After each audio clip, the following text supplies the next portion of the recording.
ಒಂದೇ ಜೈ ಶ್ರೀರಾಮ್, ಜೈ ಜೈ ಶ್ರೀರಾಮ್. ಅದ್ಭುತವಾದಂತ ಒಂದು ಕಾರ್ಯಕ್ರಮವನ್ನ ನಮ್ಮ ರಾಷ್ಟ್ರೀಯ ಸ್ವಯಂ ಸೇವಕ ಸಂಘದ ಕಾರ್ಯಕರ್ತರು ಮತ್ತು ನಮ್ಮ ದೇವರಚಿಕ್ಕನಹಳ್ಳಿ ಭಾಗದ ಎಲ್ಲ ಹಿಂದೂ ಬಾಂಧವರು ಈ ಒಂದು ಕಾರ್ಯಕ್ರಮವನ್ನು ಮಾಡಲಿಕ್ಕೆ ಕಳೆದ 2 ತಿಂಗಳಿಂದ ನಿರಂತರ ಪ್ರಯತ್ನವನ್ನು ಮಾಡಿ ಇವತ್ತು ಅನೇಕ ತಾಯಂದ್ರನ್ನ ಕಲಶ ಹೊತ್ತು ಬರೋ ರೀತಿ ಕಾರ್ಯಕ್ರಮ ಮತ್ತು ಸುತ್ತಮುತ್ತ ಭಾಗದ ಎಲ್ಲ ಬಡಾವಣೆಗಳ ಹಿಂದೂ ಬಾಂಧವರು ಕೂಡ ಈ ಕಾರ್ಯಕ್ರಮದಲ್ಲಿ ಬಂದು ಸೇರಿದ್ದೀರ. ಅದ್ಭುತವಾಗಿ ನಮ್ಮನ್ನೆಲ್ಲರನ್ನು ಕುರಿತು ಮಾತಾಡಿದಂಥ ಪೂಜ್ಯ ಗುರುಗಳು ಆದಂಥ ಅಭಯಾನಂದ ಜಿ ಮಹಾರಾಜ್ ಅವರ ಪಾದಗಳಲ್ಲಿ ನಮಸ್ಕಾರವನ್ನು ಮಾಡ್ತಾ, ಕೃಪಾ ರಾಮಸ್ವಾಮಿ ಅವರು ರಾಷ್ಟ್ರೀಯ ಸ್ವಯಂ ಸಂಘದ ಕಾರ್ಯಕರ್ತರು ಅವರು ಕೂಡ ಈ ಕಾರ್ಯಕ್ರಮದಲ್ಲಿ ಭಾಗಿಯಾಗಿದ್ದಾರೆ. ಅದ್ಭುತವಾಗಿ ಹಿಂದೂ ಸಮಾಜವನ್ನ ಯಾಕೆ ಕಟ್ಟಬೇಕು, ಯಾಕೆ ಬೆಳೆಸಬೇಕು ಅನ್ನೋದ್ರ ಬಗ್ಗೆ ವಿಸ್ತಾರವಾಗಿ ಮಾತನಾಡಿದಂತ ಅವರು ಕೂಡ ಮತ್ತೊಮ್ಮೆ ಸ್ವಾಗತವನ್ನ ಕೋರ್ತಾ, ಅಭಯಾನಂದ್ ಜಿ ಮಹಾರಾಜರು ಮಾತಾಡುವಂತ ಸಂದರ್ಭದಲ್ಲಿ ಮಳೆ ಪ್ರಾರಂಭ ಆಯಿತು. ಮಳೆ ಪ್ರಾರಂಭ ಆದರೂ ಕೂಡ ಒಂದು ಕ್ಷಣನೂ ಕೂಡ ಅವರು ಮಳೆ ಬರ್ತಾ ಇದ್ರು ಕೂಡ ಅವರ ಭಾಷಣವನ್ನ ನಿಲ್ಲಿಸದೆ ಮಳೆಯ ಬಗ್ಗೆ ಆಲೋಚನೆ ಮಾಡದೆ ತಮ್ಮ ಮಾತುಗಳನ್ನ ನಿಮಗೆ ಮುಟ್ಟಿಸುವಂತ ಕೆಲಸವನ್ನ ಅವ್ರು ಮಾಡ್ತಾ ಇದ್ರು. ಅದೇ ರೀತಿ ಸಾವಿರಾರು ವರ್ಷಗಳ ಕಾಲ ನಮ್ಮ ಹಿಂದೂ ಸಮಾಜದ ಮೇಲೆ ಆಗಿರುವಂತ ದೌರ್ಜನ್ಯ, ಅದು ಮೊಘಲರಿರ್ಬೋದು, ಸುಲ್ತಾನರಿರ್ಬೋದು, ಬ್ರಿಟಿಷರಿರ್ಬೋದು, 1000 ವರ್ಷ ಕಾಲ ನಮ್ಮನ್ನ ಗುಲಾಮರ ರೀತಿಯಲ್ಲಿ ಆಳ್ವಿಕೆ ಮಾಡುವಂಥದ್ದು ನನಗೆ ನೆನಪಿಗೆ ಬಂತು. ನಾವೆಲ್ಲ ಸಹಿಷ್ಣುತೆ, ಹಿಂದೂಗಳು ಅಂತ ಹೇಳಿದ್ರೆ ಸಹಿಷ್ಣುತೆ, ನಾವು ಏನೇ ಕಷ್ಟ ಬಂದರೂ ಕೂಡ ಸಹಿಸ್ಕೊಳ್ಳೋದ್ರಲ್ಲಿ ಎತ್ತಿದ ಕೈ. ತಿರುಗು ಬೀಳುವಂತ ಒಂದು ಸಮಾಜ ನಾವು ಆಗಬೇಕು. ಯಾವಾಗ ನಮ್ಮ ಹಿಂದೂ ಸಂಸ್ಕೃತಿಗೆ ಧಕ್ಕೆ ಬಂದಾಗ, ನಮ್ಮ ರಾಷ್ಟ್ರಕ್ಕೆ ಧಕ್ಕೆ ಬಂದಾಗ, ನಮ್ಮ ಸ್ವಾಭಿಮಾನಕ್ಕೆ ಧಕ್ಕೆ ಬಂದಾಗ ವಾಪಸ್ ಅವರಿಗೆ ಪಾಠವನ್ನು ಕಲಿಸುವಂತ ಕೆಲಸವನ್ನ ನಾವು ಮಾಡಬೇಕಾಗ್ತದೆ ಬಂಧುಗಳೇ. ಇವತ್ತು ನಾವು ರಿಪಬ್ಲಿಕ್ ಡೇ ಅನ್ನ ನಾವು ಆಚರಣೆ ಮಾಡ್ತಾ ಇದ್ದೀವಿ.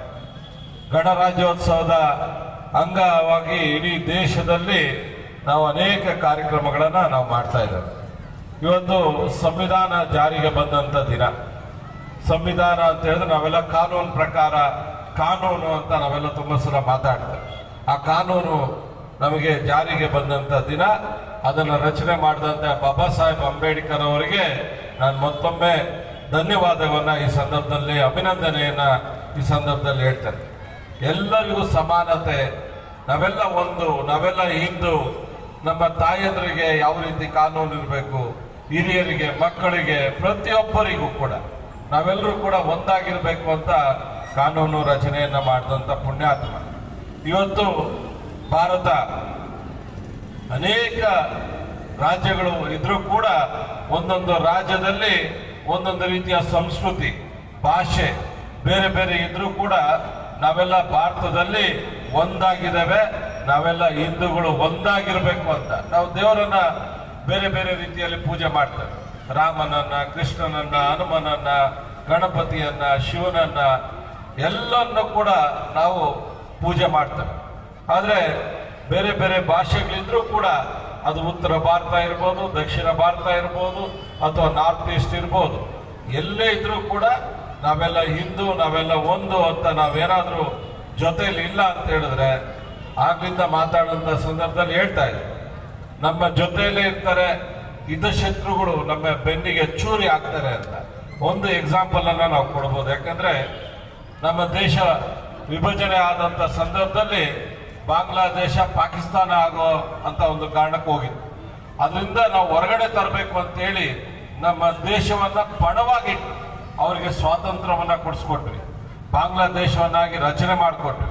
ಆದ್ರೆ ಇವತ್ತು ಅವ್ರು ಏನ್ ಮಾಡ್ತಾ ಇದ್ದಾರೆ, ನಮ್ಮ ಬೆನ್ನಿಗೆ ಚೂರಿ ಹಾಕುವಂತ ಕೆಲಸವನ್ನ ನಿರಂತರವಾಗಿ ಮಾಡ್ತಾ ಇದ್ದಾರೆ. ದೇಶದ ಹೊರಗಿನ ಶತ್ರುಗಳು ಮತ್ತು ಪಕ್ಕದಲ್ಲಿರುವಂಥ ಚೈನಾ, ಈ ಭಾಗದಲ್ಲಿರುವಂಥ ಪಾಕಿಸ್ತಾನ, ನಮಗೆ ನಮ್ಮ ದೇಶದಿಂದ ಬೇರೆ ಆದಂಥ ರಾಷ್ಟ್ರಗಳು, ಆದರೆ ಇವತ್ತು ನಮ್ಮ ದೇಶಕ್ಕೆ ತೊಂದರೆ ಕೊಡುವಂಥ ಕೆಲಸವನ್ನ ನಾವು ಮಾಡ್ತಾ ಇದ್ದೇವೆ. ನಾವು ಯಾವತ್ತೂ ಕೂಡ ಹಿಂದೂಗಳು ಬೇರೆಯವರಿಗೆ, ಬೇರೆ ಧರ್ಮದವರಿಗೆ ಕೆಟ್ಟದನ್ನ ಒಂದು ದಿನ ಕೂಡ ನಾವು ಆಲೋಚನೆ ಮಾಡಲ್ಲ. ನಮಗೆ ಅನ್ನ ಇಲ್ಲ ಅಂತ ಹೇಳಿದ್ರು ಕೂಡ ಬೇರೆಯವರಿಗೆ ಅನ್ನವನ್ನು ಹಾಕುವಂತ ಸಂಸ್ಕೃತಿ ನಮ್ಮ ಹಿಂದೂಗಳ ಸಂಸ್ಕೃತಿ. ತುಂಬಾ ಹೆಮ್ಮೆಯಿಂದ ಈ ಮಾತುಗಳನ್ನು ಹೇಳ್ತಾರೆ. ಯಾಕೆಂದ್ರೆ ನಾವು ಅಸ್ತಿದ್ರು ಕೂಡ ಬೇರೆ ಯಾರೇ ನಮ್ಮ ಮನೆಗೆ ಬರಲಿ, ಅವನು ಬೇರೆ ಧರ್ಮದವರಾಗಿದ್ರು ಕೂಡ ಅವನಿಗೆ ಅನ್ನವನ್ನ ಕೊಡ್ತೇವೆ. ಯಾರಾದ್ರೂ ರಸ್ತೆಯಲ್ಲಿ ಜಾರಿ ಬಿದ್ರೆ ಅವನು ಯಾವ ಜಾತಿ ಯಾವ ಧರ್ಮ ಅಂತ ಕೇಳಲ್ಲ, ಮೊದಲು ಎತ್ತಿ ನಿನ್ಗೆ ಏನಾಯ್ತಪ್ಪ, ಹೇಗಿದೆಯಪ್ಪ ಅಂತ ಆಸ್ಪತ್ರೆಗೆ ಸೇರಿಸುವಂತ ಕೆಲಸ ನಮ್ಮ ಹಿಂದೂ ಸಂಸ್ಕೃತಿ ಬಂಧುಗಳೇ. ಇವತ್ತೇನಾಗ್ತಾ ಇದೆ, ದೇಶದ ಒಳಗಡೆ ಬೇರೆ ಧರ್ಮದವರು ನಮ್ಮ ಧರ್ಮದ ವಿರುದ್ಧ ಮಾತಾಡೋದಕ್ಕೆ 100 ಸಲ ಆಲೋಚನೆ ಮಾಡ್ತಾ ಇದ್ರು. ಆದ್ರೆ ನಮ್ಮ ಧರ್ಮದ ಅನೇಕರು ನಮ್ಮ ಧರ್ಮದ ಬಗ್ಗೆ ಕೆಟ್ಟದಾಗಿ ಮಾತಾಡುವಂಥದ್ದು, ನಮ್ಮ ದೇವರುಗಳ ಬಗ್ಗೆ ಕೆಟ್ಟದಾಗಿ ಮಾತಾಡುವಂಥದ್ದು, ಇವರೆಲ್ಲರೂ ಕೂಡ ವಿದೇಶದಿಂದ ಹಣವನ್ನ ಮತ್ತೆ ಬೇರೆ ಬೇರೆ ರೀತಿಯಾಗಿ ಟೂಲ್ ಆಗಿ ಬಳಕೆ ಆಗ್ತಾ ಇರೋಂಥದ್ದು ನಿಜವಾಗ್ಲೂ ಕೂಡ ತುಂಬಾ ನೋವು ತರುವಂತ ಸಂಗತಿ. ಈಗ ಮಾತ್ರ ಅಲ್ಲ, ರಾಮಾಯಣ ಮಹಾಭಾರತ ಕಾಲದಿಂದಲೂ ಕೂಡ ಬೆನ್ನಿಗೆ ಚೂರಿ ಹಾಕುವಂತ ಅನೇಕರು ಆ ದೇಶದಲ್ಲಿ ಇದ್ದೇ ಇರ್ತಾರೆ. ಅಂತವರಿಗೆ ಪಾಠ ಕಲಿಸ್ಬೇಕು ಅಂತ ಹೇಳಿದ್ರೆ ನಾವೆಲ್ಲ ಒಂದಾಗಿರ್ಬೇಕು. ಈ ರೀತಿಯ ಹಿಂದೂ ಸಮಾಜದ ಕಾರ್ಯಕ್ರಮಗಳು ಆಗ್ಬೇಕಾಗಿದೆ ಬಂಧುಗಳೇ. ನಮ್ಮ ಜಮ್ಮು ಕಾಶ್ಮೀರ ನಮ್ಮದು ಭಾರತದ ಅವಿಭಾಜ್ಯ ಅಂಗ. ನಾವು ಭಾರತ ಖಂಡ ಅಂತ ಹೇಳಿದ್ರೆ, ಅಖಂಡ ಭಾರತ ಅಂತ ಹೇಳಿದ್ರೆ ಆಫ್ಘಾನಿಸ್ತಾನದವರೆಗೂ ಕೂಡ ನಮ್ಮದೇ ಆಗಿದ್ದು. ಈ ಭಾಗದಲ್ಲಿ ಶ್ರೀಲಂಕಾ, ಸಿಂಗಪೂರ, ಮತ್ತೆ ಥೈಲ್ಯಾಂಡು, ನೇಪಾಳ, ಭೂಟಾನು ಎಲ್ಲ ದೇಶಗಳು ಈಗ ಬೇರೆ ಬೇರೆ ಆಗಿದ್ದಾವೆ. ಆದ್ರೆ ಅವೆಲ್ಲ ಕೂಡ ಅಖಂಡ ಭಾರತ. ನಾವು ಯಾವತ್ತೂ ಮುಂದಿನ ದಿನಗಳಲ್ಲಿ ನಾವು ಕನಸು ಕಾಣಬೇಕಾಗಿರುವಂಥದ್ದು ನಮ್ಮ ಭಾರತ ಅಖಂಡ ಭಾರತ ಆಗಬೇಕು ಅಂತ. ಆಗ ಮಾತ್ರನೇ ನಾವು ಗುರಿ ಮುಟ್ಲಿಕ್ಕೆ ಸಾಧ್ಯ. ಬಂಧುಗಳೇ, ತುಂಬಾ ಜನ ಮಾತಾಡ್ತಾ ಇದ್ರು 360ನೇ ವಿಧಿಯನ್ನ ತರ್ಲಿಕ್ಕೆ ಆಗೋದಿಲ್ಲ, ಈ ದೇಶದಲ್ಲಿ ಸತ್ರು ಆಗೋದಿಲ್ಲ, ಈ ದೇಶ ಏನ್ ಮಾಡಿದ್ರು ಆಗೋದಿಲ್ಲ ಅಂತ. ಆದ್ರೆ ಒಬ್ಬ ರಾಷ್ಟ್ರೀಯ ಸ್ವಯಂ ಸೇವಕ ಸಂಘದ ಪ್ರಚಾರಕ ಈ ದೇಶದ ಪ್ರಧಾನಿ ಆದ ಮೇಲೆ ಸಾಧ್ಯ ಆಗಲ್ಲ ಅನ್ನೋ ಮಾತೇ ಇಲ್ಲ. ಇವತ್ತು 360ನೇ ವಿಧಿಯನ್ನು ತಂದು ಇವತ್ತು ಜಮ್ಮು ಕಾಶ್ಮೀರ ನಮ್ಮದೇ ಅನ್ನೋ ಒಂದು ದಿಟ್ಟ ನಿರ್ಧಾರವನ್ನ ಮಾಡಿರುವಂಥದ್ದು ನಮ್ಮ ಕಣ್ಮುಂದೆ ಇದೆ ಬಂಧುಗಳೇ. ನಮ್ಮ ಆರಾಧ್ಯ ದೈವ ಶ್ರೀರಾಮ, ನಾವೆಲ್ಲ ರಾಮನ ಒಂದು ಮಂದಿರವನ್ನ ಕಟ್ಟಬೇಕು ಅನ್ನೋ ಒಂದು ಹೋರಾಟದಲ್ಲಿ ನಾವೆಲ್ಲರೂ ಕೂಡ ಬಂದಂಥವು.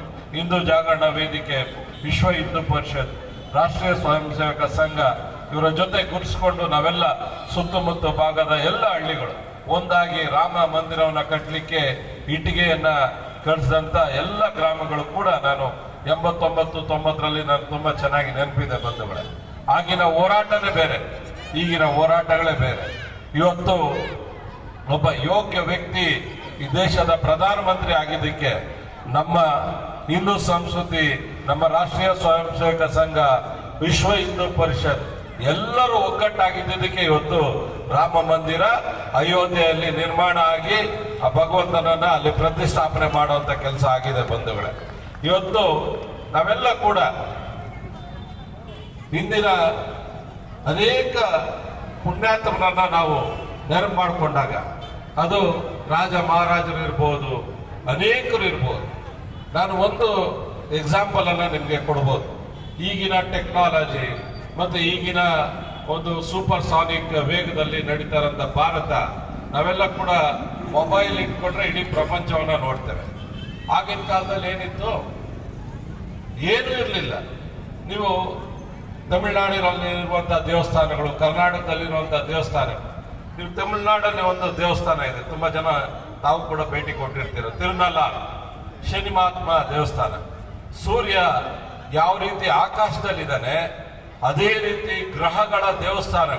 ಅದು ಬುಧ ಇರ್ಬೋದು, ಶುಕ್ರ ಇರ್ಬೋದು, ಕೇತು, ರಾಹು, ಆ ಎಷ್ಟು ಡಿಸ್ಟೆನ್ಸ್ ಅಲ್ಲಿ ಸೂರ್ಯನಿಗೆ ಆ ಗ್ರಹಗಳು ಇರ್ತವೆ, ಅದೇ ರೀತಿ ಒಂದು 300 ಕಿಲೋಮೀಟರ್ ವ್ಯಾಪ್ತಿಯಲ್ಲಿ ಆ ದೇವಸ್ಥಾನಗಳನ್ನ ಆ ಕಾಲದಲ್ಲೇ ಸಾವಿರಾರು ವರ್ಷಗಳ ಹಿಂದೆನೆ ಕಟ್ಟಿದ್ದಾರೆ ಅಂತ ಹೇಳಿದ್ರೆ ನಮ್ಮ ಪೂರ್ವಜರು ಎಷ್ಟು ಬುದ್ಧಿವಂತರು ಇದ್ರು ಅನ್ನೋದು ನಮ್ಗೆಲ್ಲ ಕೂಡ ಅರ್ಥ ಆಗ್ತದೆ ಬಂಧುಗಳೇ.